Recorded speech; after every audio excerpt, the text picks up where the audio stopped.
Hello guys, ayan, luluto tayo ng bangus pang ulam namin sa hapunan. Tapos pagkatapos ng magluto namin ng bangus guys, ayan, kakain kami mamaya pag na luto na yan. Yan, yan ang simpleng luto ng bangus ng sinigang guys, sinigang sa Bisaya. Ayan, matitikman na natin ngayon yan at kami ay maghahapunan. Ayan guys, charan, masarap kainin yan guys, talagang yummy yan. At lagyan ko yan ng sili para medyo hindi maano yung ano niya, yung umay. Ayan na guys, at kami na ay nagsama-samang kumain sa hapunan at siguradong mawawala na naman yung diet namin nito. Ayan guys, mayroong sinigang na bangus, yung isang pirasong paksiw, tsaka yung dessert na pinya. Tapos naman guys, walang ibang gagawin kundi hugas, kasi wala namang ibang maghuhugas kundi yung hinatay pa. So guys, simulan na namin hugas at talagang wala namang kilos niyan kundi ako lang din.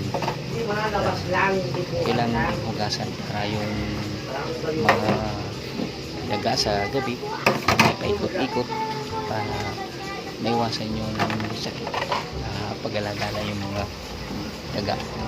Sa bagay naman guys, marami naman kami pusa dito, wala sigurong daga na makakapasok dahil tinitira nila mismo yung butiki, kung ano mong mga insektong napasok sa bahay. Tinitira ng mga pusa dito sa amin. May maliit, may malaki, may nanay, may kuting, nag-aarutan sila. Ayan guys, matapos na maghugas, alam na naman ang gagawin.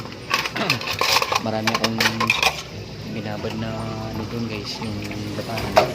So, tapos kung maghugas bago matulog, kailangan din maglaba dahil wala namang maglalabas sa ano din sa amin, dahil yung isa hindi naman pwedeng maglabas siya. Ayan guys, ayan na, laba tayo. Tapos talagang wala tayong magagawa dahil hinatay nga, yun nga ang magiging papel natin sa buhay, hindi maglaba, magluto, alaga sa kanila, hugas ng pinggan, pakain. Mahirap din sa bahay guys, lalo na pag ikaw nag-iisa at kay lalaki.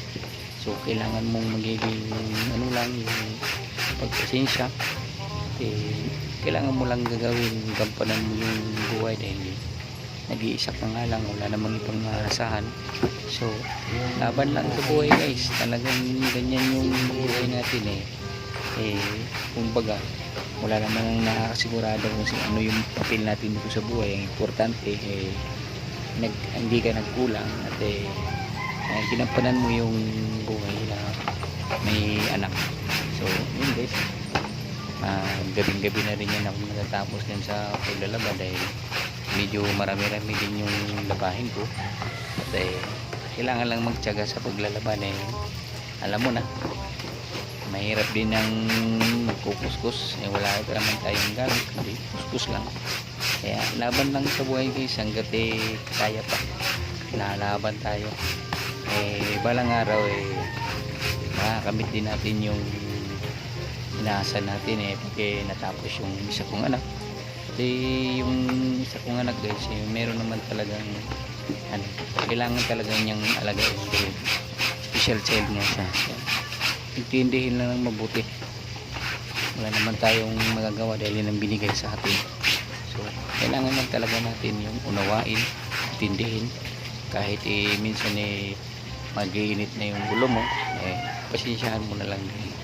Wala tayong magagawa kundi alagaan yan habang buhay na yan yung alagain guys, hindi na yan magbabago. Kaya tuloy-tuloy lang yung buhay hanggat kaya pa, pagtiyagaan. Wala naman tayong ibang aasahan kundi yung sarili lang din natin. Kaya wag tayong masyadong pagtanong sa buhay kung ano man ang nangyari sa pag-aasawa ko ay yan talaga yung nagiging papel ko, pero laban lang. Importante hindi naman tayo nagkukulang sa ano, pag-aalaga sa kanila. Basta makatapos lang yung isa kong anak, masaya na ako. Dahil kailangan nibigyan tayo ng mahabang buhay. At pasensyahan mo na ang lahat kung anong may bigay ng Panginoon sa atin. Yun lang, kung swertehin tayo sa buhay o hindi, tama na yun guys. Yung makakain tayo ng 3 beses ang araw, ay yung iba naman ay pinalad, ayun talaga nagiging ano nila, kumbaga libro ng buhay. Kung darating man din sa atin yan, magpapasalamat tayo. Pero sa ngayon, ngito muna tayo, tsaga-tsaga lang muna dahil maliliit pa yung mga anak ko. Marami pa akong sabi nila kakainin bigas. So yan guys, talagang mag-ano na ako, mag-waswas na. Talagang malapit nang matapos, malapit nang sasakitan likod.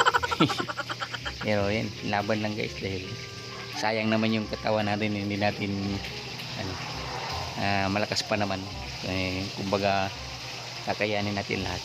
So yun nga guys, yung kalagayan ko, itong YouTube channel ko guys, na demonetize to, na demo siya. So 2 years ago ang nakalipas, hindi ako nakapagsahod niya. Sana guys makapagsahod na ako ngayon sa YouTube ko, dahil meron akong $80 na guys revenue, pero hindi pa naman yun makakuha dahil $100 nga yung expected natin. So sana guys may makakatulong. Malaking bagay din to guys na sa akin, na aming dalawang anak ko, na pag ako'y nakasahod makakatulong din sa amin itong malaki, dahil nangungupahan lang din ako at sa kanyang mga financial nila. Nag-aaral yung bunso ko, tapos yung isa kong panganay. So yan lang guys, salamat sa inyong suporta, at sana po may maano akong dito, yung may tumulong sa aking revenue, na makuha ko sana kaagad na at mabuo ko yung $100, dahil wala talaga guys, 2 taon na akong hindi nakapagsahod sa YouTube ko. Pero ako rin umaasa pa rin na kitang mga small YouTubers at sa mga malaking YouTubers na ang tangi lang magiging para natin yung mga small YouTubers, share lang tong video na to, at para makatulong at maka-spread yung ano ko, at meron naman yung magbigay, at sana makita. At sa mga friends ko sa YouTube, pasensya na kayo, at ako wala nang minsan sa YouTube nang active, pero nag-upload ako ng mga short. Alam mo naman na tayo pare-pareho may mga kanya-kanyang hinaharap na buhay. So yun lang guys, kailangan lang natin magsikap. At maraming salamat, sana isuportahan nyo, at please subscribe my YouTube channel. Maraming salamat po, babo.